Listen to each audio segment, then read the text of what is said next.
Guess what, guys? It's not 2021. Homes are not flying off the market. Sellers have had to adjust. This does not mean it's a buyer's market, but there are some things that I want to talk to sellers about to make sure that you are the best prepared and positioned to take advantage of that 1 or 2 showings and absolutely get your home sold. So we're going to talk about that next. If you don't know, my name is Jeremy Kane. I'm with eXp Realty, living in the Denver suburbs on YouTube, and I specialize in helping people build wealth through real estate, meeting where you're at, no matter if you're a first-time home buyer, a never-time buyer, a move-up buyer, a downsizer. I am here to help, and I also help you sell homes at the right time for the most price. Today, we're talking about listings, and if you are a home seller, I hope that you are one of my clients, but if you're not, that's okay. I want to give you some tips.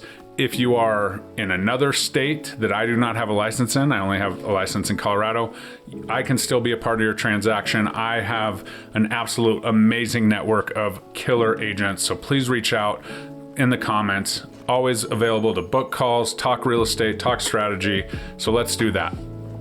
But today, let's talk all about selling your home. Okay, first and foremost, again, it's not 2021. Things are not going crazy. We are seeing an average in most zip codes in the Denver metro area of 1 to 2 showings per week. So as we kind of set the stage, this isn't, a major crash like everyone's talking. Tariffs haven't ruined the world yet, and we are just moving forward as we go.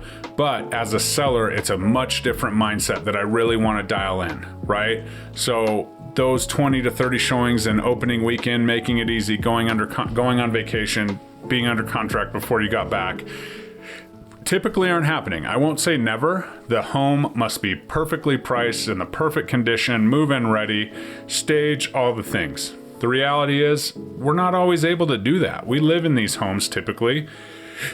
And so we are moving forward as it is. Right? I love selling the mint condition, stage perfectly homes. In fact, I have one that's only been lived in a year that's on the market, and we've had one showing. They almost bought it, but they decided to go in that new build. So we're doing some different things creatively, and I'll talk about what I'm doing as a listing agent in a second, but this one's for the sellers, for what you're looking for, right? So the first and foremost thing is just that mindset. Understand that it's going to be something that takes some time, but we do want to capitalize on the 1 or 2 or 3 or 5 showings that we have to make sure that we can get that place moved so you're not on the market for an extended amount of time. At the end of the day, we got to get top dollar. There's some people, if you've watched this channel, that are up against that a little bit, wanting to move after a year or 2. And so we're working through that, right? It's a kind of a new era, it's a new market. And so that's that. The one thing that I would suggest as a seller, especially if you have dogs and kids and all the things, is to have a checklist of what you need to do when that showing does come in, because we want to make sure it's perfect. We want to make sure that the dog beds are put away, the dog bowls are put away, the kids' toys are put away.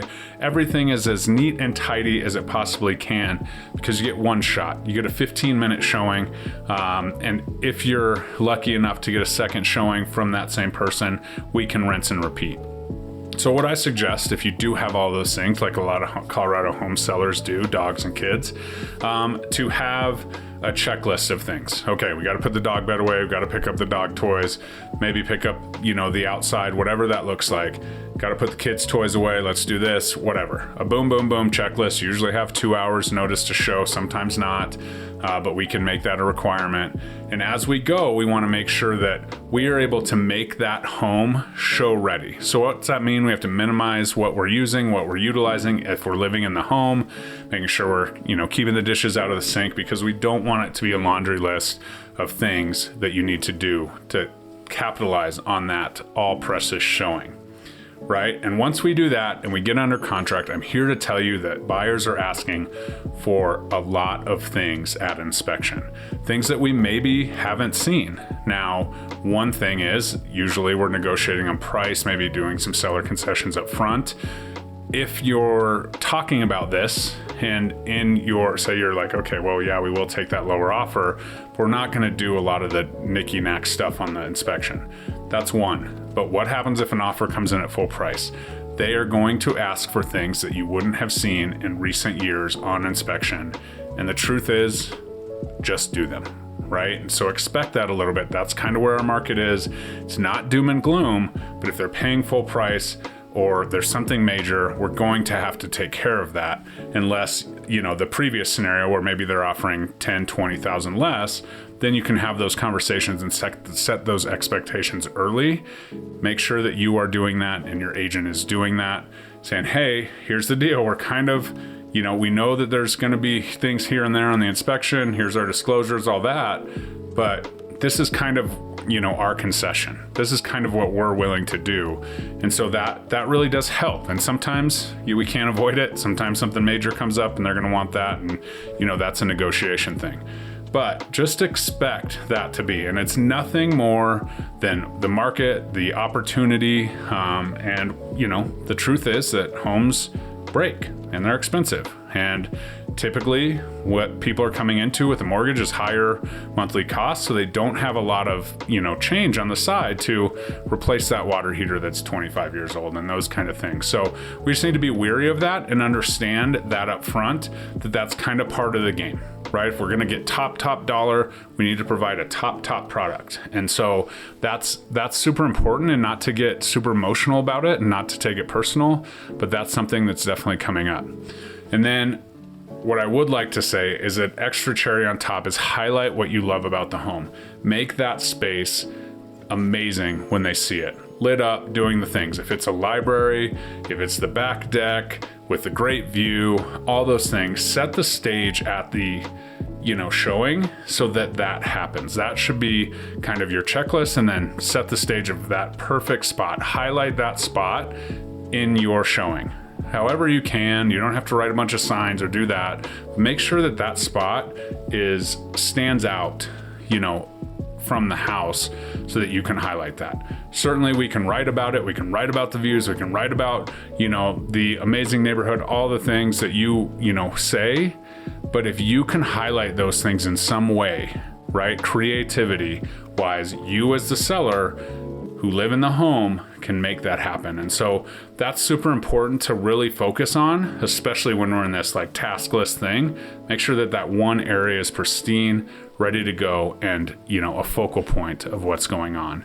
And, maybe through the words, we can explain that in the description, and maybe the listing agent reads it, but anything you can do to make that one special space that you love about living in the home stand out would be absolutely amazing for the people that are touring in that one shot, that 15 minutes you get. And so that's huge. Boots on the ground. Here's what I'm doing for my, sellers, for my listings. We're kind of taking a delayed approach. We're doing some, initial marketing, maybe some long form video, and then we're, kind of breaking it down as we get, further away from list date. Maybe we do, a highlight, lifestyle, right? We're going to go film some content next week for these listings. And at the end of this week, that's, hey, this is what it's like to live here at this house within proximity to, this hike or those things, to kind of help highlight that, to get it out in front of more people, kind of a less not just a property tour kind of deal. And so that's true, but we also need to kind of space out the marketing a little bit, because if it's all at once, then we get certain people's views here and certain people's views here and whatever, right? We have the MLS, we have all kinds of different tools that we use to market properties. And what I'm doing is, okay, this is active, this is week 2, this is week 3, week 4, and then maybe we're at price reduction time if, the market has told us exactly what it looks like. But space out that marketing, be creative.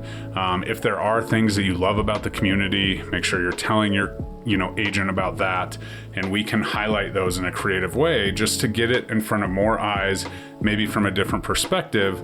And the truth is, it all comes down to price and getting people through, but we do want to get the eyes on as many as much as possible, right? And the truth is, boots on the ground, this isn't doom and gloom. I will tell you, if you are a buyer listening to this, you have opportunities, right? Certainly there are homes that are going under contract really quickly.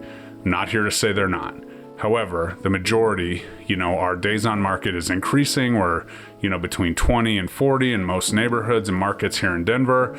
And so that's what we really need to focus on is a little bit more time, a little bit delayed gratification from the marketing standpoint, because the truth is we don't have to rush it all to market sometimes, right? And at the end of the day, if we get the full price offer, we're ready to go, we can kind of table some of those other things that come up.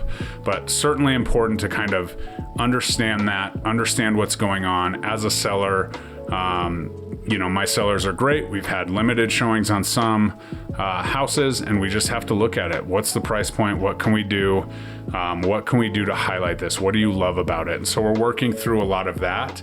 We're getting it out, to the agents within our group, the people that I'm in proximity to, making sure we're talking about it as much as possible, just to maybe catch that flyer, right? Or maybe that person knows somebody.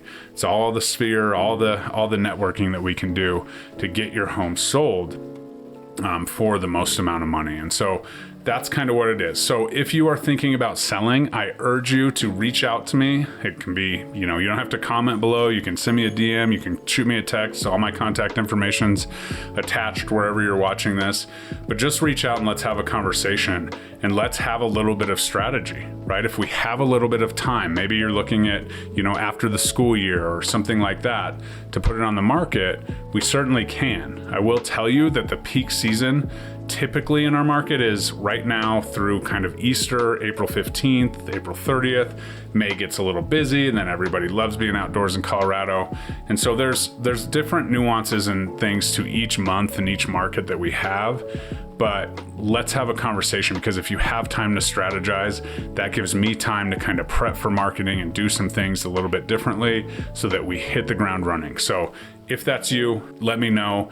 If you're a buyer or a seller, I have good news coming for you tomorrow at 8:15 with Nicole Rueth. If you're watching this on replay and it's past 8:15 on, Thursday, then you can go back and watch the replay wherever you are watching this. The replay will be posted, but super excited to dive into some super exciting news. She sent out a text message to me and her followers today that had some really good information in it, and I want you to hear that from the horse's mouth. So check that out tomorrow or on replay.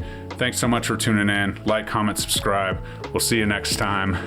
Living in the Denver suburbs, Jeremy Kane, eXp Realty. Let's go.